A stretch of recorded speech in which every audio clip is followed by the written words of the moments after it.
is a very unique place. First of all, you can see from the backdrop that it is beautiful.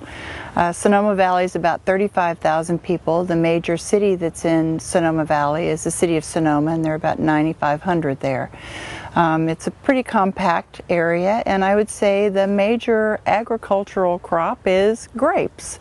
Although we do have some dairies in the southern end, and we mix those well in terms of the agricultural market. And I think the other biggest industry is our tourism industry. People really love to come here and visit.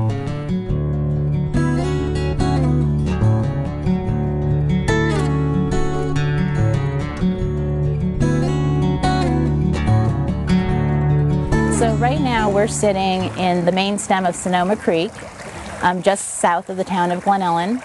This is considered the base of sort of the upper Sonoma Creek watershed, and it's where the richest aquatic and riparian habitat and biodiversity is found. I think one thing that we've noticed over the years is, again, when we first bought this ranch, the Sonoma Creek was a very vibrant creek, and we came in September and it was flowing. Good flow. I remember going down and fishing for little minnows about this big. One of my guys, right after the first rains, came up and said, "Tish, pescar, pescar." So I came racing down here, and right around the corner from where we're looking right now is a deep pool with a waterfall, and there were steelhead flying up in the air to come up the falls. So I'm pretty sure that the population had declined quite a bit because of the fact that they couldn't reach a lot of the stream area. I've noticed over the years that creek gets less flow now during the fall, and has even dried up this last year along our section.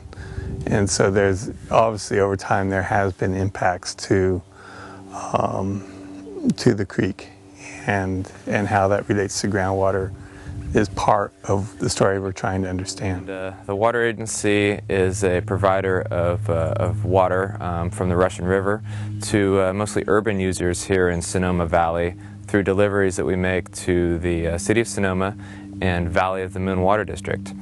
And most of the rural residents here in Sonoma Valley, as well as most of the farmers and agricultural users, obtain their water from wells that tap the local Sonoma Valley groundwater basin. And it's estimated that approximately 57% of the total water use here in Sonoma Valley is derived from aquifers from the local Sonoma Valley groundwater basin. And it was clear to me that although we'd been fairly rich with water at one point in time, there was a lot of water being used for agriculture and for development that was occurring, and we had no way of monitoring that. And when I got on the Board of Supervisors, I asked the question, so how do you monitor the groundwater, and how do you monitor water period in Sonoma County? And I was told pretty forthrightly that there was no tool. And so beginning in 2000, the U.S. Geological Survey, in partnership with the Sonoma County Water Agency, began a program of studying actually all the major groundwater basins in Sonoma County. And Sonoma Valley was one of the first which was completed, and it was completed in 2006. And some of the primary findings of that study were that they had identified that groundwater pumping throughout the valley was slightly in excess of the total amount of recharge to the valley, so that more groundwater was being pumped from the valley than naturally replenished. And this had resulted in some areas of localized declining groundwater levels. They had also identified an area in southern Sonoma Valley which has experienced an expanded area of saline water, which may be attributed to potentially seawater migrating in from San Pablo Bay, as well as deeper saline water intruding up fault zones that are located throughout the valley.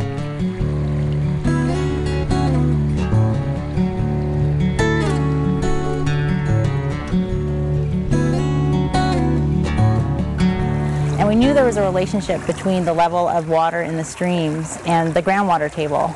And at least locally, our streams have been incising. We know that when the stream digs deeper, actually it can help drain the groundwater from adjacent to the stream. But there isn't a lot of science that explains in physical on a physical basis, that interaction between the local groundwater and the streams. When we started, people didn't understand the data. So we spent the first 4 or 5 meetings really discussing the data, discussing the USGS study that had been completed for the valley, and just getting people on the same page. Because you can't really think about solutions or strategize on what's the best way to solve a particular problem unless everybody's working from the same deck of cards. So essentially we dealt the deck of cards out and said, here is the situation here in Sonoma Valley. Here is the status of groundwater as we know it. We recognized that there was a need to put together a group that kind of looked at all aspects, and that meant people that wanted to monitor, people that didn't want to monitor, and so we really hand selected, and we said we need some environmentalists, we need some agriculturalists, we need some folks involved in business in the Chamber of Commerce, and we need to put those folks together to look at first of all, kind of bringing them up to speed so they'll know what the availabilities are and what our water issues are and where our water comes from and how different it is. We're a pretty volcanic area around here, so we have rich areas with water and we have very water scarce areas which are up in the mountains. So we put together this group, and it was a group of stakeholders representing all aspects of Sonoma Valley, and actually that was the reward. In having everyone sit at the table over about an 18-month period, by the end of that 18 months, they had collectively come to the right way to move forward, and it was a voluntary groundwater management plan. Because that to me is crucial in this whole role, is that people can afford to do it. I mean, what I don't want to see happen is that it becomes such a burden, financial burden on people that it hurts them rather than helps them. The whole Sonoma Valley groundwater program was interesting because it took the business partners, the vineyard partners, the concerned neighbors, the concerned property owners, and all the stakeholders, and brought them together. And I think that having our facilitator, Gina Bartlett, was incredible. She is one of the best facilitators I have ever seen work. And what she was able to do was really bring people to a place where they seemed, in their own mind, they may think that they're further apart from others than what they really are. But what she was able to do is basically lay out on the table, here is the issues that you guys have. Do you all agree that these are the problems that you need to solve? Well, once you agree what the problems are, then thinking about solutions, then it's just making sure they meet everyone's interests. So it was about really getting people to understand that they really had the same interests at heart.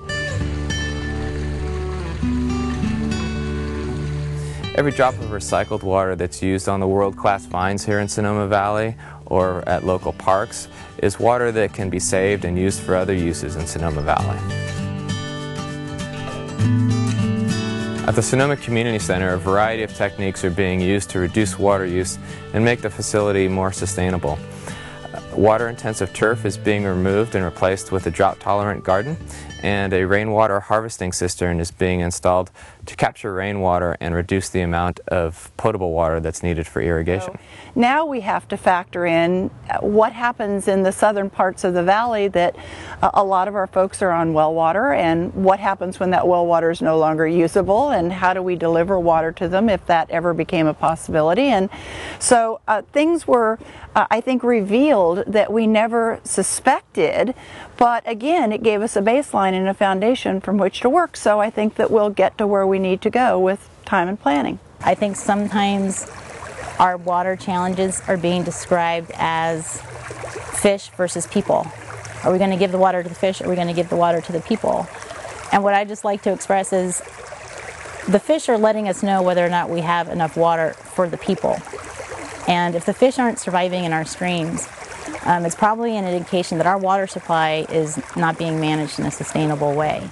And being a farmer, the really great thing is that I hear about my water from the people down where the water feeds into the bay, the dairy farmers and the hay farmers.